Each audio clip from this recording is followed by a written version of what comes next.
নবী সাল্লাল্লাহু আলাইহি ওয়াসাল্লাম বলেন যে প্রত্যেকদিন সকালে এবং সন্ধ্যায় কুল হুয়াল্লাহু আহাদ 3 বার, কুল আউযু রাব্বিল ফালাক এই সূরাটি 3 বার, কুল আউযু রাব্বিন নাস এই সূরাটি 3 বার, সর্বমোট 9 বার পড়বে।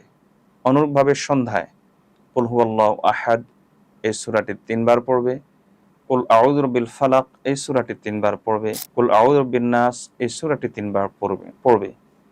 নবীজি সাল্লাল্লাহু আলাইহি ওয়াসাল্লাম বলেন যে এভাবে প্রতিদিন 9 9 18 বার, সকালে 3 বার করে 9 বার, সন্ধ্যায় 3 বার করে 9 বার, এভাবে যদি তুমি প্রতিদিন পড়তে পারো, তাকফিকা মিন কুল্লি শাইইন, যত ধরনের বিপদ আছে, কুল্লু শাই মানে যত ধরনের সমস্যা আছে, নবী সাল্লাল্লাহু আলাইহি ওয়াসাল্লাম বলেন যে সব সমস্যার সমাধান আল্লাহ তাআলা এই সূরার মধ্যে দিয়েছেন। তোমার জন্য 3টি সূরাই যথেষ্ট হয়ে যাবে। সুবহানাল্লাহ। আল্লাহ তাআলা আমাদেরকে আমল করার তৌফিক দান করুন।